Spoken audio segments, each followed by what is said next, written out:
पंजाब सरकार ने और PSSB ने एक तो शलाघायोग काम किया कि सारे पेपर ਜਿਹੜੇ ਹੋਣੇ ਨੇ ਅੱਗੇ ਨੌਕਰੀਆਂ ਵਾਸਤੇ ਉਹਨਾਂ ਦੀ ਇੱਕ ਕਾਮਨ ਡੇਟ ਸ਼ੀਟ ਕੱਢ ਦਿੱਤੀ और ਬੱਚਿਆਂ ਨੂੰ ਪਤਾ ਲੱਗ ਗਿਆ ਕਿ ਪੇਪਰ ਕਦੋਂ ਹੋਣੇ ਨੇ। ਚਲੋ ਬਹੁਤ ਚੰਗਾ ਕੰਮ ਕਦਮ ਹੈ और एक ਸ਼ਲਾਘਾਯੋਗ ਕਦਮ ਜਿਵੇਂ ਪਹਿਲਾਂ ਕਿਹਾ ਹੈਗਾ। पर ਇਹਦੇ ਨਾਲ ਕੁਝ ਇੱਕ ਹੋਰ ਇਸ਼ੂ ਜਿਹੜੇ ਖੜੇ ਹੋ ਜਾਂਦੇ ਨੇ ਉਹਨਾਂ ਬਾਰੇ ਵੀ ਗੱਲ ਕਰਨੀ ਬਣਦੀ ਹੈ। और ਉਹਨਾਂ ਇਸ਼ੂ ਦੇ ਵਿੱਚ ਕਿਹੜਾ ਆ ਜਾਂਦਾ ਹੈ ਕਿ ਐਗਜ਼ਾਮ ਡੇਟਾਂ ਕਲੈਸ਼ ਕਰ ਰਹੀਆਂ ਨੇ ਆਪਸ ਦੇ ਵਿੱਚ, ਸਿਲੇਬਸ ਜਿਹੜੇ ਨੇ ਉਹ ਕਈ ਜਗ੍ਹਾ ਤੇ ਕਾਮਨ ਨੇ। और तीजी गल जी होर मैं नाल कहना चाहांगा दैट इज कई जगह के उत्ते जिवें सिलेबस दिता होया कि पेपर इत्थों आना है पर उहदा सोर्स की होएगा उहदे बारे कोई इन्फॉर्मेशन नहीं है।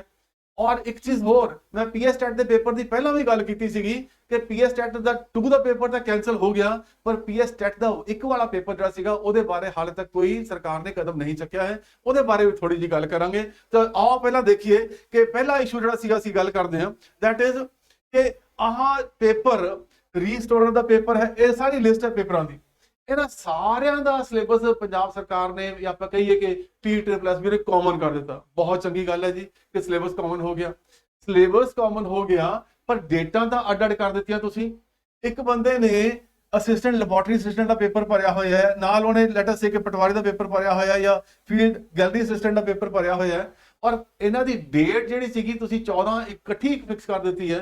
तो बंदे ने किहड़ा पेपर देना, कि यह पेपर इको पेपर होना कि यह पेपर अड अड होने ने।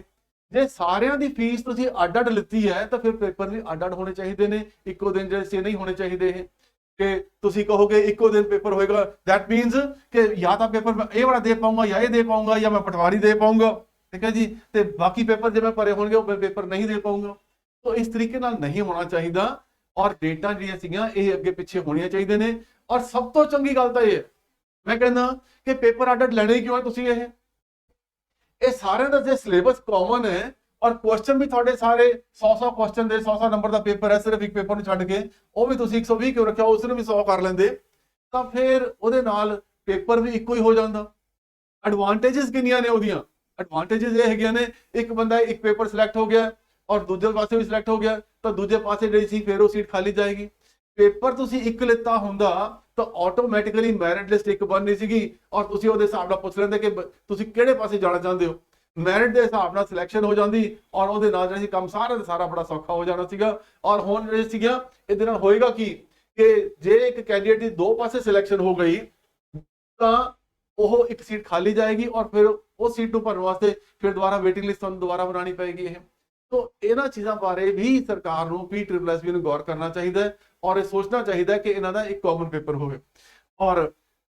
और खास तौर से आपां मैं जे गल करिए कि इन्हां दा की बनेगा, जिन्हां दा आपां गल करिए कि यह पेपर इको दिन इन्ने पेपर ने, पटवारी का भी हैगा, जूनीयर असिस्टेंट का भी हैगा, बुक बाइंडर का भी है, कैटालॉगर का भी हैगा, सारे पेपर इको दिन हो रहे हैं, सिलेबस भी कॉमन है, सब कुछ कॉमन है। तो फिर पेपर जिहड़ा सीगा ओह तुसीं अड अड क्यों हो रहे हैं। और खास तौर पर मैं कहा कि बंदा किहड़ा पेपर देगा तो किहड़ा छड्डेगा, इस चीज़ पर उन्होंने गौर करना चाहिए। और PPSC ने भी उस दिन पेपर रखा हुआ है, 14 तरीक को ही पेपर रखा हुआ है, तो उहदे भी लोगों ने फार्म भरे हुए हैं, कैंਡੀਡੇਟ ने फार्म भरे ने। तो यह डेटा दे चेंज करने बारे भी PSSB को सोचना चाहिए। सिमिलरली आप होर पेपर देखिए, हुण लाइव स्टॉक सुपरवाइजर ते वैटरनरी इंस्पैक्टर इन्हां दा सिलेबस भी कॉमन है और पेपर की डेट भी कितने रखी हुई है। ਇਹਦਾ बारे भी क्लैरीफाई करो पेपर एक होना है कि यह अड अड पेपर होने ने। जे बंदे ने दोनों फार्म भरे ने तो फिर वो अड अड टाइम के उत्ते 2 पेपर किवें देगा। तुसीं फीसां जिहड़ियां सी 2 बार लै लईआं, चलो अपने खजाने आपां ने भर लेते पर पेपर का एक इकट्ठा इको लै लो। सिमिलरली आप देखिए मिल्क रिकॉर्डर ते कंप्यूटर पंचर 20 तरीक को पेपर है, सिलेबस कॉमन है। उस तो बाद आप देखिए ड्राइवर ते ड्राइवर ऑपरेटर ये 28 तरीक को पेपर है, दोनों ही पेपर जो सेम डेट ते हैगे ने। उस तो बाद आप देखिए लैबोरेटरी असिस्टेंट एनिमल हस्बेंड्री ते लैब टैक्नीशियन फिशरी ये भी इको दिन पेपर ने और सिलेबस कॉमन है। फिर टेक्नीशियन ग्रेड और 1 टेक्नीशियन और टेक्निकल ऑफिसर टेक्नीशियन ग्रेड 3 इको दिन पेपर है तो फिर सिलेबस कॉमन है। फिर लैबोरेटरी टेक्नीशियन ते मल्टी फिशरी स्किल्ड वर्कर इको दिन पेपर है। और दैट इज कि पेपर पंजाब के पेपर के उन्होंने पाता कि पंजाब हिस्ट्री एंड कल्चर ये 16 क्वेश्चन आने 16 100 ਦੇ ਵਿੱਚੋਂ 16 ਕੁਐਸਚਨ ਹੋ ਗਏ। ਬਹੁਤ ਚੰਗੀ ਗੱਲ ਹੈ ਕਿ ਆਪਾਂ ਨੇ ਜਿਵੇਂ ਹਰਿਆਣੇ ਦੇ ਵਿੱਚ ਵੀ ਉਹਨਾਂ ਨੇ ਤਰਜੀਹ ਦਿੱਤੀ ਹੈ ਹਰਿਆਣੇ ਦੇ ਕਲਚਰ ਐਂਡ ਹਿਸਟਰੀ ਨੂੰ, ਪੰਜਾਬ ਦੇ ਵਿੱਚ ਵੀ ਇਹ ਪਹਿਲੀ ਵਾਰ ਇੰਨਾ ਹੋਇਆ ਕਿ ਇੰਨੀ ਤਰਜੀਹ ਦਿੱਤੀ ਜਾ ਰਹੀ ਹੈ ਇਹ। ਪਰ ਸਿਲੇਬਸ ਔਰ ਉਹਦਾ ਸੋਰਸ ਕੀ ਹੋਏਗਾ, ਜਦੋਂ ਆਪਾਂ ਵੀ ਕੋਈ ਚੰਗਾ ਪੇਪਰ ਦਿੰਦੇ ਆ ਤਾਂ ਉੱਥੇ ਇਨਫੋਰਮ ਕੀਤਾ ਜਾਂਦਾ ਹੈ ਕਿ ਇਹਦਾ ਸੋਰਸ ਕੀ ਹੋ ਸਕਦਾ ਹੈ। ਜਿਵੇਂ ਆਪਾਂ ਕਹੀਏ ਸਟਾਫ ਸਿਲੈਕਸ਼ਨ ਕਮਿਸ਼ਨ, ਉੱਥੇ ਲਿਖਿਆ ਹੁੰਦਾ ਹੈ ਕਿ ਇਹ ਜੀਕੇ ਵਾਲਾ ਪਾਰਟ ਹੈ ਜਾਂ ਕੁਆਂਟ ਵਾਲਾ ਪਾਰਟ ਹੈ, ਇਹ 6ਵੀਂ ਤੋਂ ਲੈ ਕੇ 10ਵੀਂ ਤੱਕ ਦੀ ਜਿਹੜੀ ਕਿਤਾਬਾਂ ਨੇ ਉਹਨਾਂ ਦੇ ਵਿੱਚੋਂ ਜਿਹੜਾ ਸੀਗਾ ਪੇਪਰ ਸਿਲੈਕਟ ਕੀਤਾ ਜਾਏਗਾ।